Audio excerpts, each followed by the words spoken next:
Hello, and thanks for sharing your time with us today on Newsnight. I am Ladi Akeredoluale. With the general election in 2023 now at the top of the national agenda, with the campaign season kicking off, the issue of a violence-free exercise engages my guest, who insists that his state will deal with anyone who wants to create instability using political means. My guest also says, in spite of assessments by those he describes as critics, his party has done fairly well in keeping Nigeria secure, especially as security challenges are a global phenomenon. Newsnight talks to the governor of Kogi State, Alhaji Yahaya Bello. Governor Yahaya Bello, thank you for your time. Welcome to the program.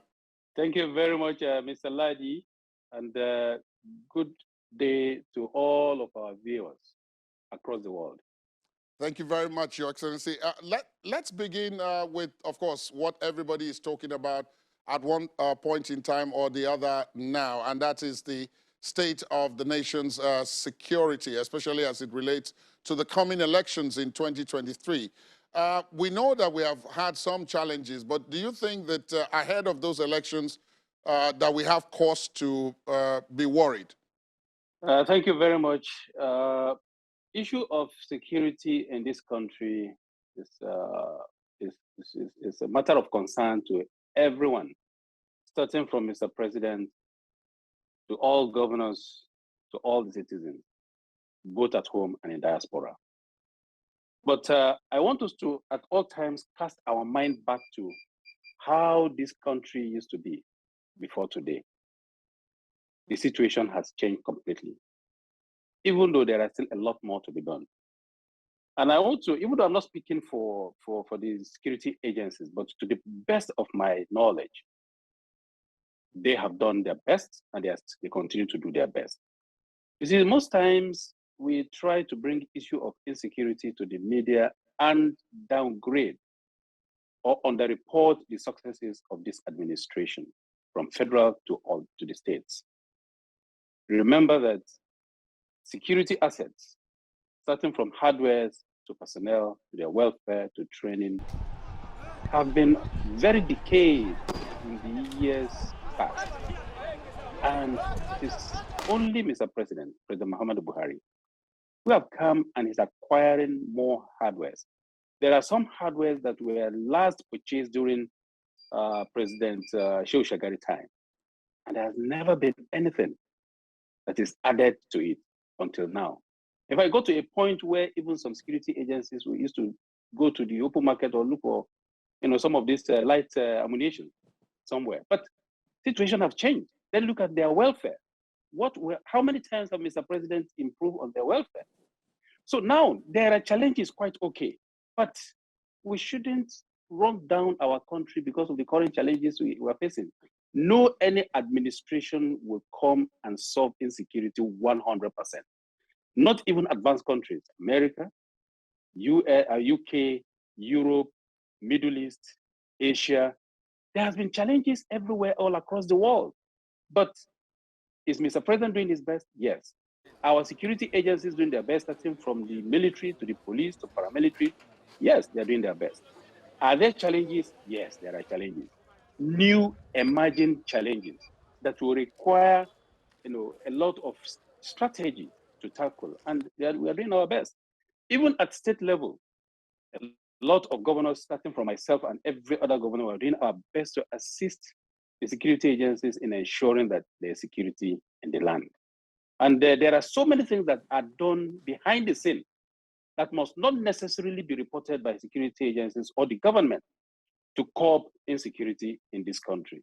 And I think the government is doing their best, and I have that confidence that we are going to surmount the whole challenges by the grace of God. Now, you mentioned the fact that, there's a lot being done behind the scenes, and even though you also agree that there are challenges, there will be many people who are listening to you who would say that those challenges and the fears that those challenges have brought about relate to the elections coming next year. That in some of the areas across the country where these challenges are prevalent, that it might be difficult to hold elections in those areas. Do you think they have a point? What is happening now are pockets of issues across the country. Prior to 2015 general elections, there were bombs detonating everywhere, yet elections took place. So what is happening now, and the way and manner the security agencies, the military, the police, the DSS, the civil defense, and every other person, the way we are tackling insecurity now, way ahead before the 2023 general elections, there is going to be peace and security and tranquility before the general election. Given that, let me bring you to Kogi State, where you're governor. Kogi State is, by some considerations, one of the flashpoints during election season. And in the past, in 2019, for example, there were some acts of violence related to the elections. And so people express fears that in Kogi State itself, there's the chance that this might repeat itself come 2023. And in some instances, they actually say you, Your Excellency, have in some ways fanned this by remember the ta-ta-ta thing that you were said to have done in Ondo State, and then some of the other controversial statements that you were said to have made. So perhaps you'd speak to us about that. I mean, is it that you also think that perhaps violence to some extent is permissible during elections, or that you are just using that to warn political opponents? I want to put it straight to all Nigerians and viewers that Kogi State, under my leadership, did not witness any violence. Prior to my election of 2019, during the election of 2019, it was after general election, during jubilation, when some people felt, I mean, why were we jubilating? And then they tried to cause some kind of upset. And immediately, we allowed the full wrath of the law to fall on those who try to foment trouble. But let me, rewind or cast our mind back. During PDP from 1999 to 2015, there is a particular community, a particular local government from Central Senatorial District where I came from, where for months, almost 12 months, there were killings, maims, destruction of lives and livelihoods. Women, children, elderly were killed, and even in their graves, they were being still, their graves were even burnt in the Central Senatorial District and in some part of this country. Such is not happening. So what is happening is that, you see, you caution as a leader, as the chief executive, you will caution the mischief makers across board. Everybody knows that, look, whether you're APC, you're PDP, or you're highly placed, I will deal with you decisively. In the past, we will beg, like I said, and I will repeat it.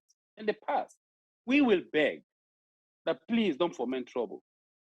But I can see, and we feel, and we have credible intelligence report that some people are already, gearing up for violence before or during the next general election. And I won't come out to share my intelligence with the public, but I have to caution this time around and warn that whoever tries this time around will be dealt with decisively. And I still maintain that stand. Kogi State have largely remained peaceful under my leadership. No communal clash that is politically motivated, and all those that used to happen in the past, we have curtailed it. In 1987 or thereabout, there was once a local government election that was held, and a lot of houses were burned. In my Central Senatorial District, even local government primaries were conducted, and houses and lives were lost. But under my leadership, we don't allow that to happen. In the last 2019 general elections, a particular political party conducted their primaries, governorship primaries, at the conference stadium here. A colleague of mine who came to conduct that election were whisked away to safety because they, measure themselves in violence. In the last, primaries that was held, no one single APC primary, were conducted under violence. But Some other political party, a particular one, they kill themselves, they maim themselves, and they're gearing up for the same thing again. So I should keep quiet and be watching them? No, I won't tolerate that. And I mean it. Whoever will step an inch into the soil of Kogi State and want to foment trouble, before you strike, we'll fish you out and deal with the person according to the law. But what if those people who intend to foment this violence, Your Excellency, are members of your own party, as has been the case in some instances? If they are members of the APC, would you deal decisively with them, as you have just said? Those who live in Kogi State, members of my political party that are residing in Kogi State, know that I spare no one. And none of my political party members or followers or executives or delegates will foment trouble under my leadership. But if we are to look at this issue a bit more broadly, you are no longer going to be on the ticket for the governorship. You were in 2016, and then you were in 2019 elections. But as it is now, you won't be on the ticket. So it will be a new group of people, even from your own party, who will be on the ticket. And one wonders if, the same kind of aura that has held, as you said, around you and your governorship will continue, especially now that you are not going to be on the ticket. Many people have said, well, it's open field for everyone this time around because you are no longer going to be on the ticket. In Kogi State, we are laying a foundation for peaceful coexistence, peaceful conduct of primaries, peaceful conduct of elections, securing lives and livelihood. And let me tell you, in APC, according to our party constitution, I remain the party leader till the last second I will leave office as executive governor before my successor, by the grace of God, will succeed me. And the Constitution of the Federal Republic of Nigeria, 1999, as amended, stipulates that governors are the chief executive officers of their state and chief security officers of their state. So I swore and signed to protect lives and livelihood till the last day I will leave office. And even after leaving office, I will collaborate and cooperate and join forces with the next administration to ensure that lives and livelihoods are protected. So issue of whether I will be in the ballot or not in the ballot, and there are a new set of people that are coming, does not arise. It's not a guarantee for anyone to think it's a field day that you can come to Kogi State and foment trouble because Governor Bello is not on the ballot, he's not contesting. All those that are contesting are as good as myself contesting. It is assumed that I am the president contesting in Kogi State. It is assumed that I am these 3 senators that are contesting in Kogi State. It is assumed that I am the 9 House of Representative members contesting in Kogi State.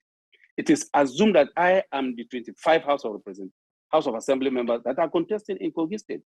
Both APC, PDP, other political parties are under me. I must ensure that everybody is secure. I must ensure that everybody live a peaceful, secured life, and all of their conduct are according to law. Nobody will be allowed to break the rules of the rules. We have expended taxpayers' money, the little we're able to generate and the little we're able to collect in terms of envelope, to fix infrastructures in Kogi State, to ensure that we touch lives of the citizens of Kogi State. Previously, during campaign like this, political parties, especially on oppositions, will come and destroy infrastructure, what we use taxpayers' money to fix. This time around, I am not going to condone that. I will not allow anyone to come here and touch one single infrastructure, however minute it is. That orderliness that we are enjoying now, that peaceful coexistence, that unity, that security, relatively, that we are enjoying now, we will not allow anybody to come under the guise of politics or electioneering to come and tamper with it. The person will meet stiff resistance. many of the people listening to you, Governor Bello, will have some fear because, as I said, in 2019, the situation was quite dire. When you talked about the situation that happened after the election took place, yes, in many material facts that is in fact correct. But there was the case of the lady, Mrs. Salome, who was killed and burnt with her house. So people listening to you now will say that what you are in effect saying is that you are warning off the opposition. You don't want any opposition to come and campaign in Kogi State in 2023 or for the 2023 elections, and that your target of ensuring security is against those opposition parties. Starting from the issue of the unfortunate incident of Salome that was killed, I thank God today that justice has been served on those who carried out that dastard act, which those people cannot be traced to be a member of APC or my political followers. People were jubilating that elections have come and gone successfully, and winners have emerged. Fortunately, I am the one that emerged, and then some group of miscreants, came out from a house and attacked them, and somebody's life was lost even in that attack, who are supposedly supposed to be rejoicing on the part of the winner. As I speak with you now, those that killed that innocent boy are still at large. But we allow the law enforcement to carry out their job, and nobody should ever take laws into their hand. And those, especially the person who killed the woman, have been sentenced to an appropriate punishment as we speak by competent court of law. That is the kind of situation that happened in 2019. It is not before the election. In fact, if anything, opposition attacked my followers, specifically my deputy governor, my deputy's wife, who went to conduct election. The pictures the images are still there. Maybe after this program, I could send it to you. Where his vehicle, thank God, she was using bulletproof. Her vehicle was attacked. Only God saved that situation. And even during the election, we caught some miscreants that were imported into Kogi State. It was after the election that we freed them. So, issue of me, threatening opposition does not arise.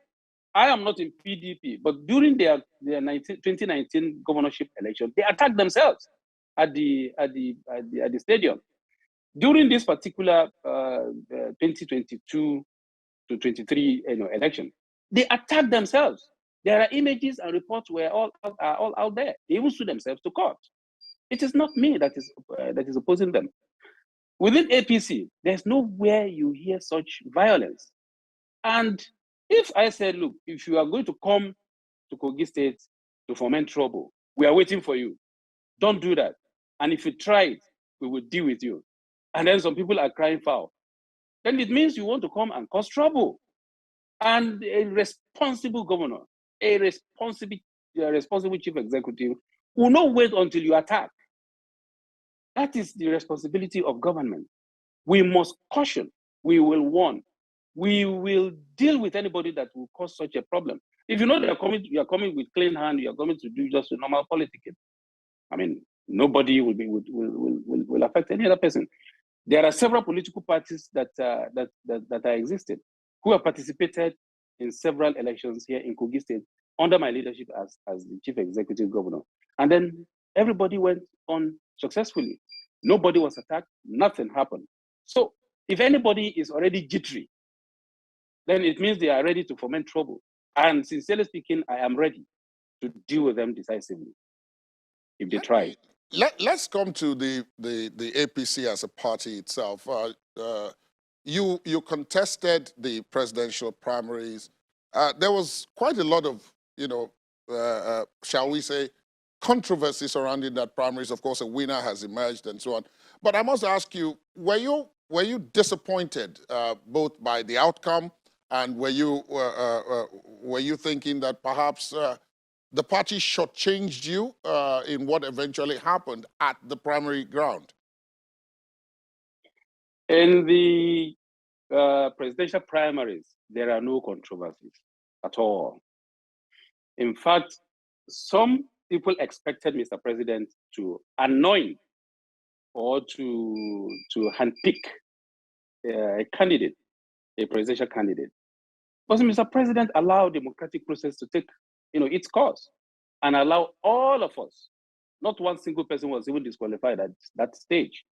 We all went to the field and ballots were casted freely, and then the winner emerged. I didn't win, but I learned a lot of lessons. And I thank God I learned the lesson from a champion. And the champion of that particular exercise is our candidate, Senator Bola Ahmed Tinubu. He won free and square. And since then, he had moved around all of our aspirants, including those who even withdrew, not even scored zero in that particular contest, and pacified everybody, carried everybody along. And so far, we are moving as one united family. If the election is conducted today, I can assure you, Senator Bola Ahmed Tinubu, Shetima Kashim, we are going to win that election resoundingly. So I thank God that the party gave me that opportunity to participate and to learn. I have participated, I have learned, and we are preparing for another season as the case may be. I, as a Muslim and as a person of faith, I believe that it was not turn, or it was not the right time. So at an appropriate time, God, God will manifest, and what will happen will happen. But I can assure you that it's a great event. We are all happy as a family in APC, and we're ready to work together and deliver Senator Bola Ahmed Tinubu Kashim come 2023. All of our governorship candidates, and all other elections, we're going to win overwhelmingly in the next general election. But there are those who are accusing, there are critics of the APC that said, well, first of all, it took quite a while to put together the campaign council. And of course, I must point out here that you were appointed the national youth coordinator of that campaign council. And that what has happened is that virtually all of you who could have raised strong opposition to the candidacy following the primaries have all been, quote and unquote, settled in one way or the other. And that's why it appears as if that there's some unity on. How do you respond to that? Well, issue of settlement. You see, in this kind of exercise or game, speculation, rumor, lies, are allowed. But those who know me and all of us that participated in that election knows that we are not those. We're not those who can be settled, by any pecuniary reason. In APC, we believe in this party. It's a progressive party. We're all leaders in our various rights, and we're major stakeholders across the country. So APC must win before anybody's personal or collective interest can be fulfilled. So nobody is settling anybody for whatever reason. Rather, the time it took our presidential candidate and the party to come up with the presidential campaign council is a sign of sensitivity. It's a sign of responsibility. It's a sign that we are strategic in all of our thinking and in action. Yes, I appreciate our presidential candidate for appointing me as the National Youth Coordinator for the Presidential Campaign Council. It took a while before he could come up with it. And myself, I had to consult wide before accepting this. And after acceptance, you can see jubilation across the country. That is to tell you the kind of person we have. That is to tell you the pedigree of our presidential candidate, Bola Ahmed Tinubu Shetima. It means they know quality. They are ready, and they have put a square peg in a square hole. Let me tell you that this single appointment is one appointment, too many jubilations, and too many strategies gotten right. If the next election is all about the younger generation, youth, both men and women, who constitute over 70% of the Nigerian vote, and these are the people that I have direct connection with across the country. Remember, I was the chairman of committee of youth, women, and people living with disabilities in our party during that registration exercise. And I was able to mobilize over 41 million members into our party. Now, if such a man will have such an eagle eye to look at me and point to me and appoint me into this particular position to coordinate the activities and affairs of the youth across the country, it means, Mr. Ladi, that we are heading towards victory, a resounding victory. And in the last hours that the announcement was made, you can attest to it from both social, conventional media, on the ground, everywhere, jubilation. So it's as if the election is already won. And I can assure you, I will put in my best. I will ensure that I galvanize youth groups, both women and men, people living with disabilities within the country and even outside the country, to come and let us discuss and see reasons why we should elect Bola Ahmed Tinubu. And one of the example or the reason is just the appointment he has given to me. There are those who will just be arrogant and leave their best 11. But Senator Bola Ahmed Tinubu, His Excellency, our presidential candidate, have eyes for good things, and he goes for the best. He doesn't settle for less. So I can assure you that we're heading for victory. Let me now come to the AP, because one of the things that will be used as a yardstick for judging as to whether or not, as a potential voter, they would again vote for the APC in 2023 is the issue of how far the party has gone in fulfilling the promises that it made. And on that score, of course, there will be quite a number of people who will point out that there were three major planks: the security situation of the country, the economy, and then the war against corruption. Particularly the security one, plenty of people will say that in spite of what you said, that the party hasn't really done well because the security challenges have spread. When they took over, it was Boko Haram and it was principally the Northeast, but that today virtually every part of the country is engulfed in security challenges. That's one. With reference to the economy, things are really tough, and that a lot of people are under the poverty line now. More people, perhaps, in any part of the world other than India. And for a time, Nigeria had more people in poverty than India. And that all that really took place within the last 7.5 years that the APC was in charge of the federal government. So even if we take those two, before we come to corruption or the battle against corruption, even if we take those two, how do you respond to that when people say to you, no, APC has failed in this regard? APC did not fail in all of our promises to Nigerians. On security, like I said, the bombs that used to detonate in the Northeast and all what have you, the challenges of them have largely been solved. We are facing emerging challenges as we speak, and not only in Nigeria, but across the world. And like I said, this is the first time as a president, we have a president that could buy hardware that were never in existence, some were obsolete, and some were just not in existence before today. And it is only now that you could see that, Mr. President, we have a president that improved on the welfare of the security agencies. Yes, there are a lot more that needs to be done. The emerging challenges today needs to be tackled. You see, and most times we don't just appreciate what the leaders have done or what presidents or governors have done. If you compare it with the situation before 2015 general election, the difference is very clear. But today, one little thing will happen here and there, and then it will be reported. And like I said, there are several other things that have been done to checkmate and to curtail and prevent a lot of, some of these insecurities that can never be brought to the media, to discuss. Then you talk of issue of economy. Yes, there are hardships, there are inflation, and what have you.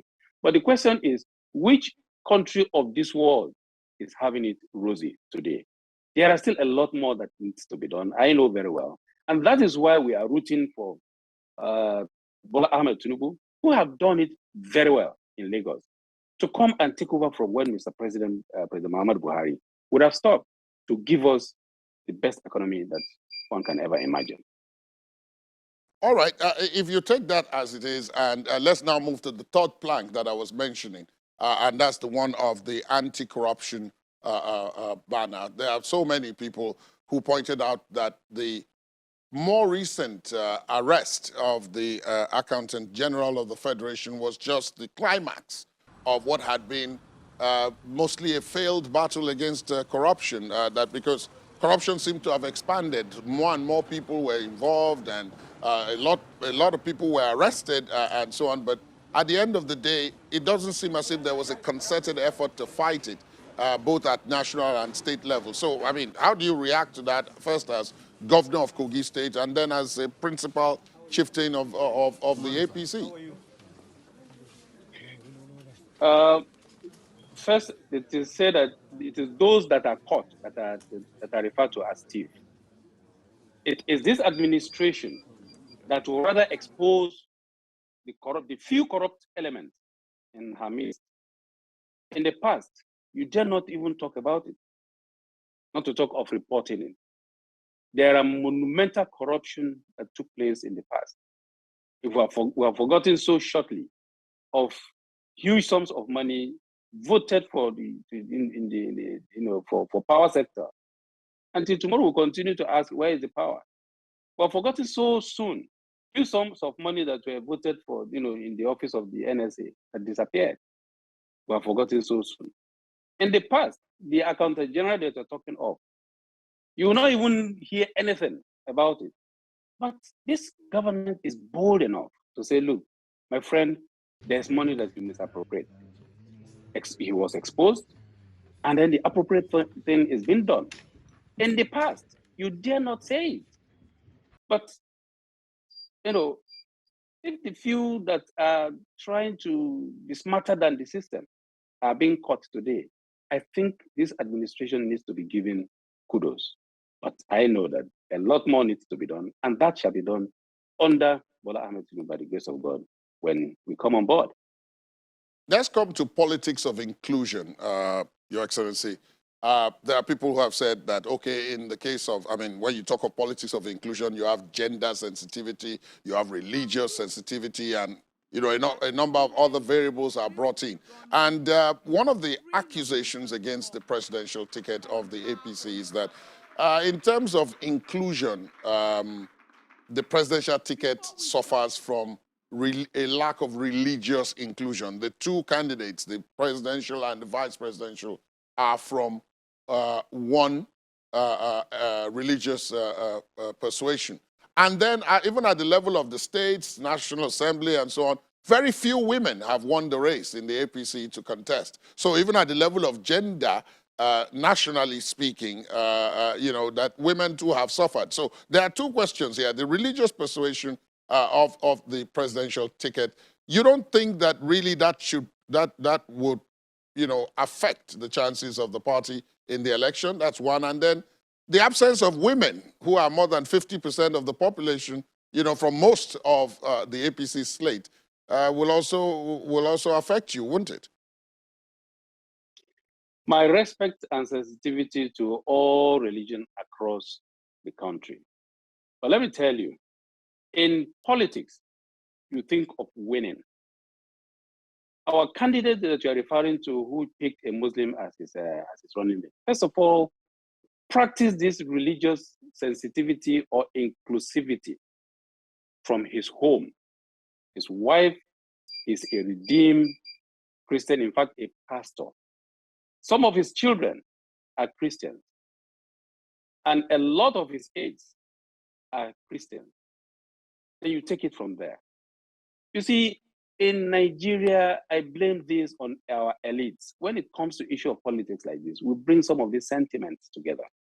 We're talking of who will come and solve the problem, who will improve on the foundation that is being laid by Mr. President in terms of infrastructure and all other achievements. But we're bringing religion into it. The insecurity that you just spoke about now affects everyone. You talked of the economy, that we are struggling, just like every other countries of the world. It affects everyone. It does not isolate any religion. Religion was supposed to be preaching salvation. We want to go to heaven, go to mosque, go to church. Don't bring it into politics. Politics today is all about who will win, who do you believe will come and solve your problem tomorrow. If you have insecurity in your house today and you're calling on security, you don't say Christian security should come or Muslim security should come. You're talking of who will come and solve the problem. So I think we will put the correct narrative when the time comes or during the campaign proper, and then see who is actually religiously sensitive or insensitive. Then you're talking of women inclusivity. Unfortunately, it is not only in APC. Even some other political parties are even driving other women away. They're not giving them any chance at all. But I'll speak for myself in Kogi State here. This is the only state that gave men and women, almost 50-50 equal chance. And the records are there that will speak for me. Do you think that it is that women are more trustworthy and more loyal in terms of politics and in political office? Because I noted that right from your, and you said your record speaks to you, so I want to take a look at that record. Right from your ADC, I think you're probably the only governor who has a female ADC, and then you also worked towards ensuring that all the vice chairman of all the local governments in Kogi State were female. Your SSG is female. Your head of service is female. Is it that you found from experience that the females, the women are more reliable than men? Because in some of these positions, you had men previously before you worked towards changing them.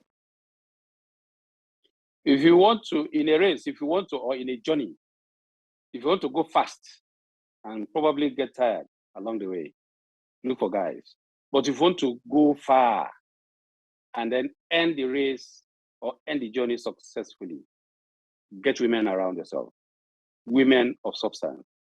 And of course, because my mother of blessed memory taught me how to relate with women, how to get the blessings of women.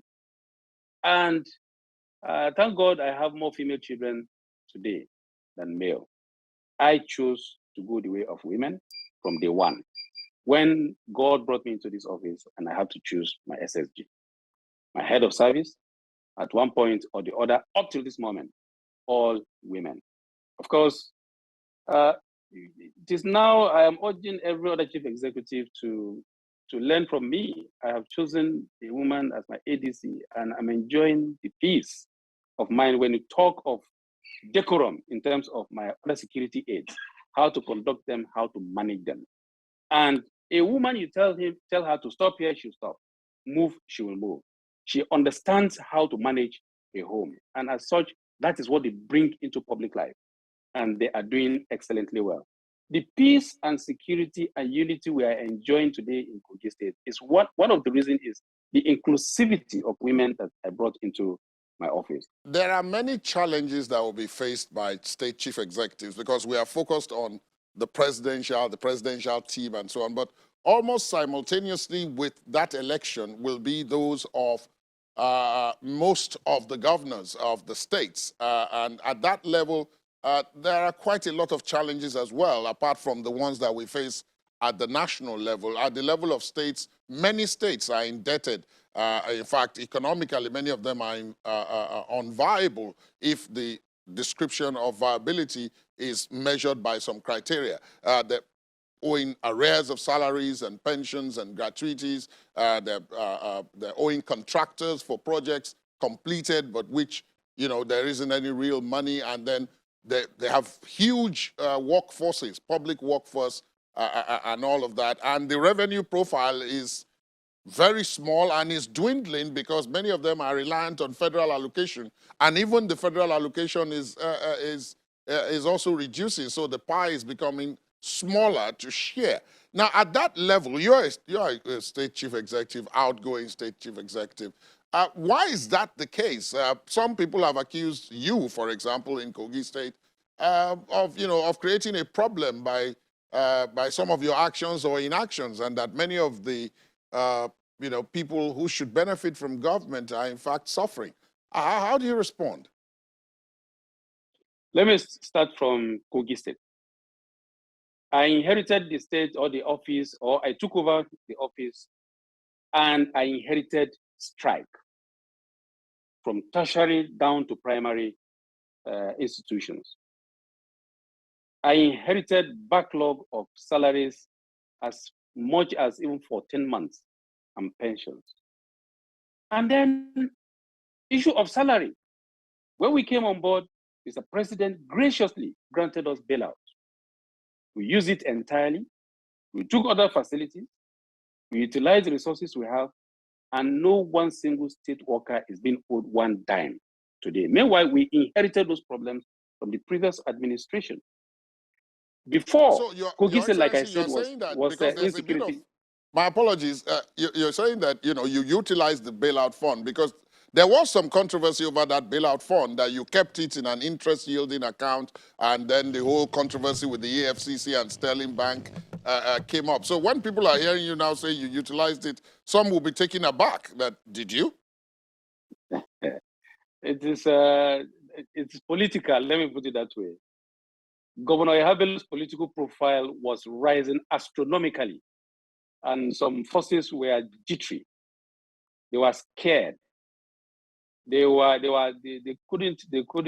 astonished. They were dazed. They couldn't just stomach it, rather than to come up with a phantom, lies. Let me put it that way. A white lie, what we call white lie, unverifiable lie. They came up with that thing, and I think it has been dealt with, and I'm putting it behind me. But that was the So, and then we're EFCC. moving Your forward. Excellency, that was the EFCC. It wasn't some forces. It was the EFCC. Are you saying they were using the EFCC? Categorically, yes.